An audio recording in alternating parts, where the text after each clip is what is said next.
I continued the labours of the village school as actively and faithfully as I could. It was truly hard work at first. Some time elapsed before, with all my efforts, I could comprehend my scholars and their nature. Wholly untaught, with faculties quite torpid, they seemed to me hopelessly dull, and at first sight all dull alike. But I soon found I was mistaken.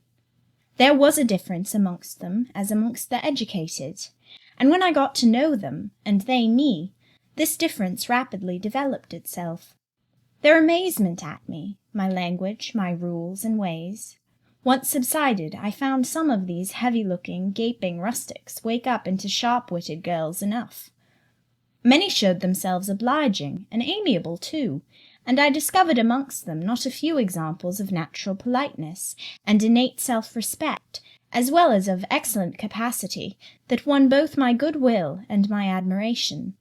These soon took a pleasure in doing their work well, in keeping their persons neat, in learning their tasks regularly, in acquiring quiet and orderly manners.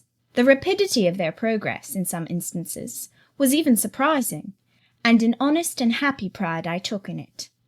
Besides, I began personally to like some of the best girls, and they liked me. I had amongst my scholars several farmers' daughters, young women grown almost. These could already read, write, and sew, and to them I taught the elements of grammar, geography, history, and the finer kinds of needlework. I found estimable characters amongst them, characters desirous of information and disposed for improvement, with whom I passed many a pleasant evening hour in their own homes. Their parents, then, the farmer and his wife, loaded me with attentions.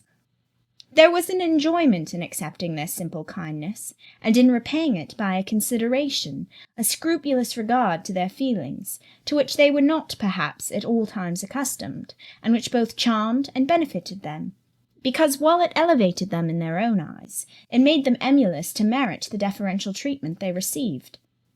I felt I became a favourite in the neighbourhood.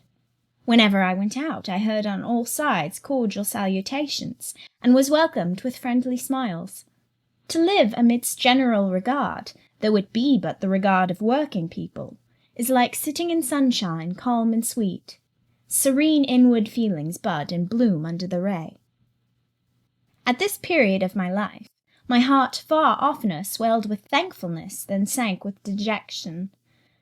And yet, reader, to tell you all, in the midst of this calm, this useful existence, after a day passed in honourable exertion amongst my scholars, an evening spent in drawing or reading contentedly alone, I used to rush into strange dreams at night, dreams many-coloured, agitated, full of the ideal, the stirring, the stormy. Dreams where, amidst unusual scenes, charged with adventure, with agitating risk and romantic chance, I still again and again met Mr. Rochester, always at some exciting crisis, and then the sense of being in his arms, hearing his voice, meeting his eye, touching his hand and cheek, loving him, being loved by him, the hope of passing a lifetime at his side, would be renewed with all its first force and fire. Then I awoke. Then I recalled where I was, and how situated. Then I rose up on my curtainless bed, trembling and quivering, and in the still dark night witnessed the convulsion of despair, and heard the burst of passion. By 9 o'clock the next morning I was punctually opening the school, tranquil, settled, prepared for the steady duties of the day. Rosamond Oliver kept her word in coming to visit me. Her call at the school was generally made in the course of her morning ride. She would canter up to the door on her pony, followed by a mounted livery servant. Anything more exquisite than her appearance, in her purple habit, with her Amazon's cap of black velvet placed gracefully above the long curls that kissed her cheek and floated to her shoulders, can scarcely be imagined. And it was thus she would enter the rustic building, and glide through the dazzled ranks of the village children. She generally came at the hour when Mr. Rivers was engaged in giving his daily catechizing lesson. Keenly, I fear, did the eye of the visitress pierce the young pastor's heart. A sort of instinct seemed to warn him of her entrance, even when he did not see it, and when he was looking quite away from the door, if she appeared at it, his cheek would glow, and his marble-seeming features, though they refused to relax, changed indescribably, and in their very quiescence became expressive of a repressed fervour, stronger than working muscle or darting glance could indicate. Of course, she knew her power. Indeed, he did not, because he could not, conceal it from her. In spite of his Christian stoicism, when she went up and addressed him and smiled gaily, encouragingly, even fondly in his face, his hand would tremble and his eye burn. He seemed to say with his sad and resolute look, if he did not say it with his lips, "I love you, and I know you prefer me. It is not despair of success that keeps me dumb. If I offered my heart, I believe you would accept it. But that heart is already laid on a sacred altar. The fire is arranged round it. It will soon be no more than a sacrifice consumed." And then she would pout like a disappointed child. A pensive cloud would soften her radiant vivacity. She would withdraw her hand hastily from his, and turn in transient petulance from his aspect, at once so heroic and so martyr-like. St. John, no doubt, would have given the world to follow, recall, retain her, when she thus left him, but he would not give one chance of heaven, nor relinquish for the Elysium of her love one hope of the true eternal paradise. Besides, he could not bind all that he had in his nature, the rover, the aspirant, the poet, the priest, in the limits of a single passion. He could not, he would not renounce his wild field of mission warfare for the parlours and the peace of Vale Hall. I learnt so much from himself in an inroad I once, despite his reserve, had the daring to make on his confidence. Miss Oliver already honoured me with frequent visits to my cottage. I had learnt her whole character, which was without mystery or disguise. She was coquettish, but not heartless, exacting, but not worthlessly selfish. She had been indulged from her birth, but was not absolutely spoilt. She was hasty, but good-humoured. Vain, she could not help it, when every glance in the glass showed her such a flush of loveliness, but not affected. Liberal-handed, innocent of the pride of wealth, ingenuous, sufficiently intelligent, gay, lively, and unthinking. She was very charming, in short, even to a cool observer of her own sex like me, but she was not profoundly interesting or thoroughly impressive. A very different sort of mind was hers from that, for instance, of the sisters of St. John. Still, I liked her almost as I liked my pupil Adele, except that for a child whom we have watched over and taught, a closer affection is engendered than we can give an equally attractive adult acquaintance. She had taken an amiable caprice to me. She said I was like Mr. Rivers, only certainly, she allowed, not 1/10 so handsome, though I was a nice neat little soul enough, but he was an angel. I was, however, good, clever, composed, and firm, like him. I was a lusus naturae, she affirmed, as a village schoolmistress. She was sure my previous history, if known, would make a delightful romance. One evening, while with her usual childlike activity and thoughtless yet not offensive inquisitiveness, she was rummaging the cupboard in the table drawer of my little kitchen, she discovered first 2 French books, a volume of Schiller, a German grammar and dictionary, and then my drawing materials and some sketches, including a pencil head of a pretty little cherub-like girl, one of my scholars, and sundry views from nature, taken in the Vale of Morton and on the surrounding moors. She was first transfixed with surprise, and then electrified with delight. Had I done these pictures? Did I know French and German? What a love! What a miracle I was! I drew better than her master in the first school in S. Would I sketch a portrait of her to show to papa? With pleasure, I replied, and I felt a thrill of artist's delight at the idea of copying from so perfect and radiant a model. She had then on a dark blue silk dress. Her arms and her neck were bare. Her only ornament was her chestnut tresses, which waved over her shoulders with all the wild grace of natural curls. I took a sheet of fine cardboard and drew a careful outline. I promised myself the pleasure of colouring it, and as it was getting late then, I told her she must come and sit another day. She made such a report of me to her father that Mr. Oliver himself accompanied her next evening, a tall, massive-featured, middle-aged and grey-headed man, at whose side his lovely daughter looked like a bright flower near a hoary turret. He appeared a taciturn and perhaps a proud personage, but he was very kind to me. The sketch of Rosamond's portrait pleased him highly. He said I must make a finished picture of it. He insisted, too, on my coming the next day to spend the evening at Vale Hall. I went. I found it a large, handsome residence, showing abundant evidences of wealth in the proprietor. Rosamond was full of glee and pleasure all the time I stayed. Her father was affable, and when he entered into conversation with me after tea, he expressed in strong terms his approbation of what I had done in Morton School, and said he only feared, from what he saw and heard, I was too good for the place, and would soon quit it for one more suitable. "Indeed," cried Rosamond. "she is clever enough to be a governess in a high family, papa." I thought I would far rather be where I am than in any high family in the land.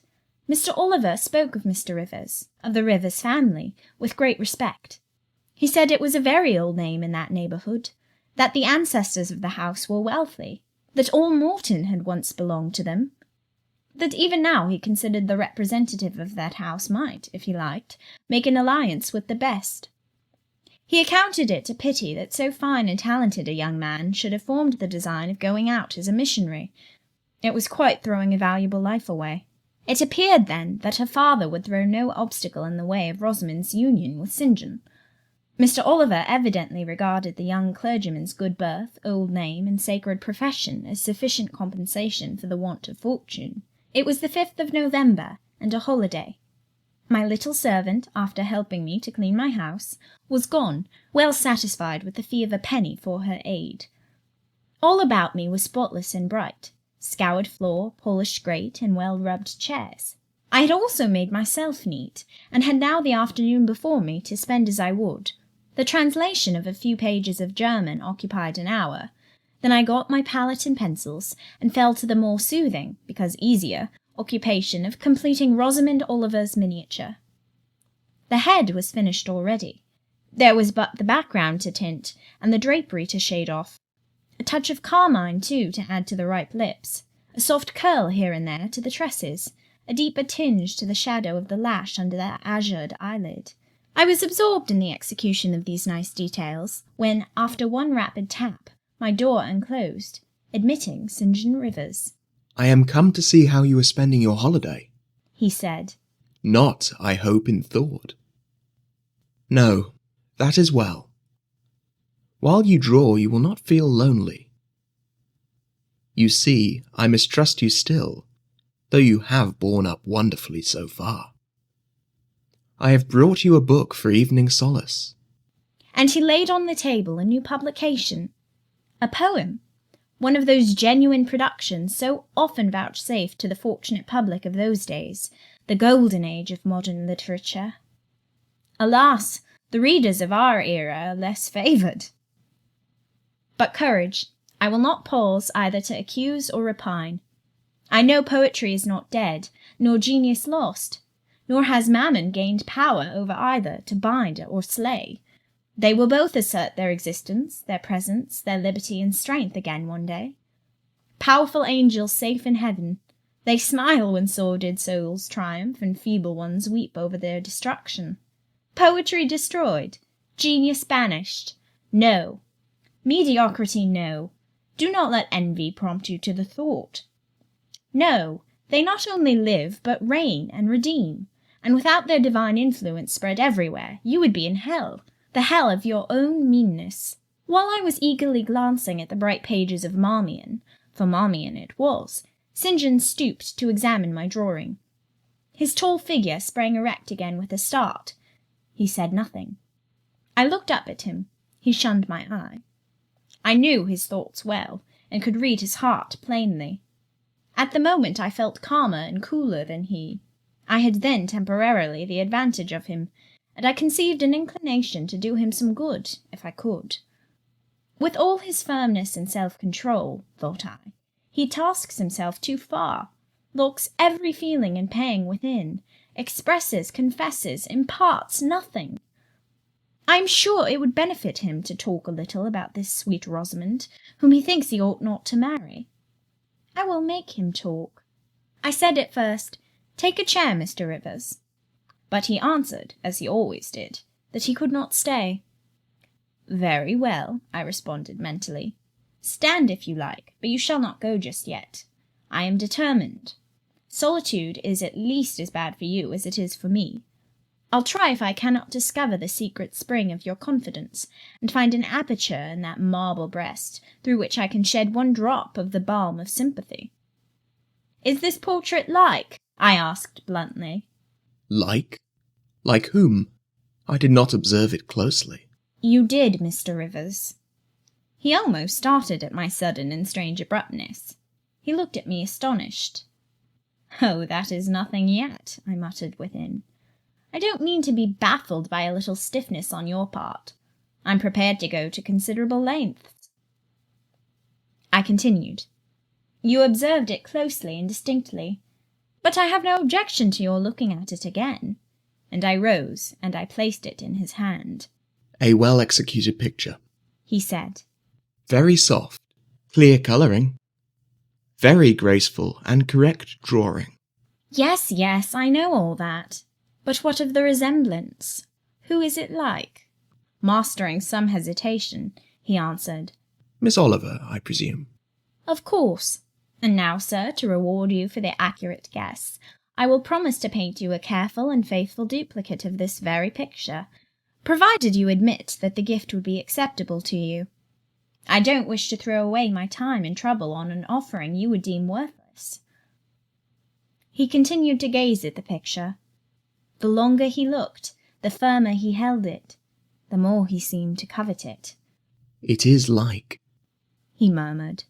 'The eye is well managed. The colour, light, expression are perfect. It smiles.' 'Would it comfort, or would it wound you to have a similar painting? Tell me that. When you were at Madagascar, or at the Cape, or in India, would it be a consolation to have that memento in your possession? Or would the sight of it bring recollections calculated to enervate and distress?' He now furtively raised his eyes. He glanced at me, irresolute, disturbed. He again surveyed the picture. 'That I should like to have it is certain. Whether it would be judicious or wise is another question.' Since I had ascertained that Rosamond really preferred him, and that her father was not likely to oppose the match, I, less exalted in my views than St. John, had been strongly disposed in my own heart to advocate their union. It seemed to me that should he become the possessor of Mr. Oliver's large fortune, he might do as much good with it as if he went and laid his genius out to wither, and his strength to waste, under a tropical sun. With this persuasion I now answered, 'As far as I can see, it would be wiser and more judicious if you were to take yourself to the original at once.' By this time he had sat down. He had laid the picture on the table before him, and with his brow supported on both hands, hung fondly over it. I discerned he was now neither angry nor shocked at my audacity. I saw even that to be thus frankly addressed on a subject he had deemed unapproachable, to hear it thus freely handled, was beginning to be felt by him as a new pleasure, an unhoped-for relief. Reserved people often really need the frank discussion of their sentiments and griefs more than the expansive. The sternest seeming stoic is human after all, and to burst with boldness and goodwill into the silent sea of their souls is often to confer on them the first of obligations. 'She likes you, I am sure,' said I, as I stood behind his chair. 'And her father respects you. Moreover, she is a sweet girl. Rather thoughtless, but you would have sufficient thought for both yourself and her. You ought to marry her.' 'Does she like me?' he asked. 'Certainly, better than she likes anyone else. She talks of you continually.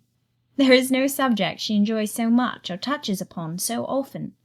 'It is very pleasant to hear this,' he said. 'Very. Go on for another quarter of an hour.' And he actually took out his watch and laid it upon the table to measure the time. But where is the use of going on, I asked, when you are probably preparing some iron blow of contradiction, or forging a fresh chain to fetter your heart? Don't imagine such hard things. Fancy me yielding and melting as I am doing. Human love rising like a freshly opened fountain in my mind, and overflowing with sweet inundation, all the field I have so carefully, and with such labour prepared, so assiduously sown with the seeds of good intentions, of self-denying plans. And now it is deluged with a nectarous flood, the young germs swamped, delicious poison cankering them. Now I see myself stretched on an ottoman in the drawing-room at Vale Hall, at my bride Rosamond Oliver's feet. She is talking to me with her sweet voice, gazing down on me with those eyes your skilful hand has copied so well, smiling at me with these coral lips. She is mine. I am hers. This present life and passing world suffice to me. Hush, say nothing. My heart is full of delight. My senses are entranced. Let the time I marked pass in peace. I humoured him. The watch ticked on. He breathed fast and low. I stood silent. Amidst this hush, the quartet sped. He replaced the watch, laid the picture down, rose and stood on the hearth. Now, said he, that little space was given to delirium and delusion. I rested my temples on the breast of temptation, and put my neck voluntarily under her yoke of flowers. I tasted her cup. The pillow was burning. There is an asp in the garland. The wine has a bitter taste.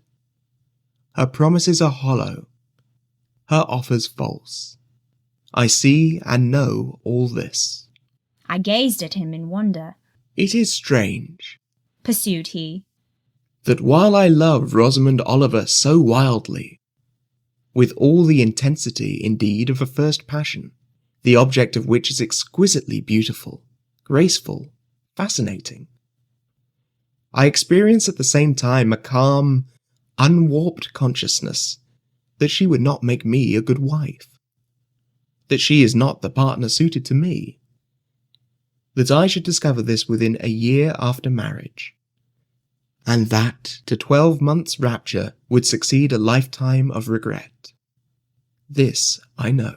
Strange indeed, I could not help ejaculating. While something in me, he went on, is acutely sensible to her charms, something else is as deeply impressed with her defects. They are such that she could sympathize in nothing I aspired to, cooperate in nothing I undertook. Rosamond a sufferer, a labourer, a female apostle, Rosamond a missionary's wife. No. But you need not be a missionary. You might relinquish that scheme. Relinquish? What? My vocation, my great work, my foundation laid on earth for a mansion in heaven, my hopes of being numbered in the band who have merged all ambitions in the glorious one of bettering their race, of carrying knowledge into the realms of ignorance, of substituting peace for war, freedom for bondage, religion for superstition, the hope of heaven for the fear of hell. Must I relinquish that? It is dearer than the blood in my veins. It is what I have to look forward to, and to live for. After a considerable pause, I said, And Miss Oliver? Are her disappointment and sorrow of no interest to you? Miss Oliver is ever surrounded by suitors and flatterers. In less than a month, my image will be effaced from her heart. She will forget me, and will marry, probably, someone who will make her far happier than I should do. You speak coolly enough, but you suffer in the conflict. You are wasting away. No. If I get a little thin, it is with anxiety about my prospects, yet unsettled. My departure continually procrastinated. Only this morning I received intelligence that the successor, whose arrival I have been so long expecting, cannot be ready to replace me for 3 months to come yet. And perhaps the 3 months may extend to 6. You tremble and become flushed whenever Miss Oliver enters the schoolroom. Again the surprised expression crossed his face. He had not imagined that a woman would dare to speak so to a man. For me, I felt at home in this sort of discourse. I could never rest in communication with strong, discreet, and refined minds, whether male or female, till I had passed the outworks of conventional reserve, and crossed the threshold of confidence, and won a place by their heart's very hearthstone. You are original, said he, and not timid. There is something brave in your spirit, as well as penetrating in your eye. But allow me to assure you that you partially misinterpret my emotions. You think them more profound and potent than they are. You give me a larger allowance of sympathy than I have a just claim to. When I colour, and when I shade before Miss Oliver, I do not pity myself. I scorn the weakness. I know it is ignoble, a mere fever of the flesh. Not, I declare, the convulsion of the soul. That is just as fixed as a rock, firm set in the depths of a restless sea. Know me to be what I am, a cold, hard man. I smiled incredulously. You have taken my confidence by storm, he continued, and now it is much at your service. I am simply in my original state, stripped of that blood-bleached robe with which Christianity covers human deformity. A cold, hard, ambitious man. Natural affection only, of all the sentiments, has permanent power over me. Reason, and not feeling, is my guide. My ambition is unlimited. My desire to rise higher, to do more than others, insatiable. I honour endurance, perseverance, industry, talent, because these are the means by which men achieve great ends, and mount to lofty eminence. I watch your career with interest because I consider you a specimen of a diligent, orderly, energetic woman. Not because I deeply compassionate what you have gone through, or what you still suffer. You would describe yourself as a mere pagan philosopher, I said. No. There is this difference between me and deistic philosophers. I believe, and I believe the gospel. You missed your epithet. I am not a pagan, but a Christian philosopher, a follower of the sect of Jesus. As his disciple, I adopt his pure, his merciful, his benignant doctrines. I advocate them. I am sworn to spread them.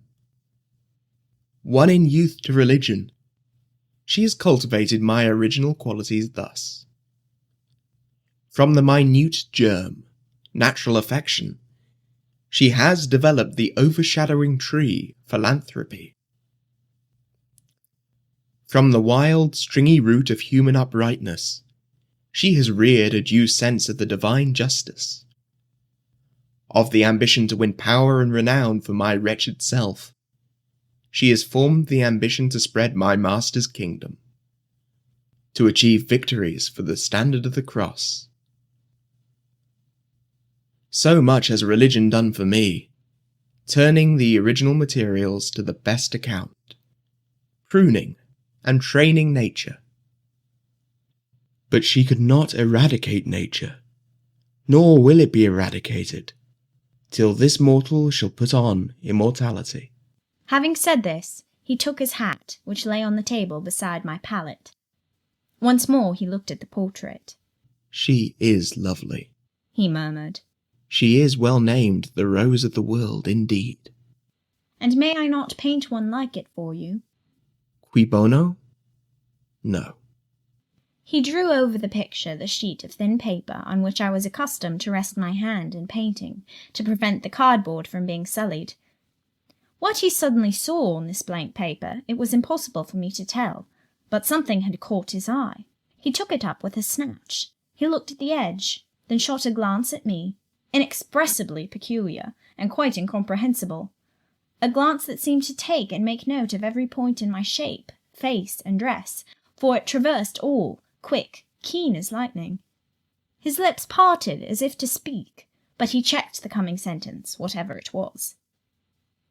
"What is the matter?" I asked. "Nothing in the world," was the reply, and replacing the paper, I saw him dexterously tear a narrow slip from the margin. It disappeared in his glove, and with one hasty nod and "Good afternoon," he vanished. "Well," I exclaimed, using an expression of the district, "that caps the globe, however."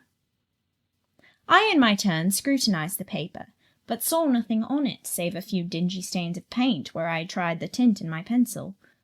I pondered the mystery a minute or two, but finding it insolvable, and being certain it could not be of much moment, I dismissed and soon forgot it.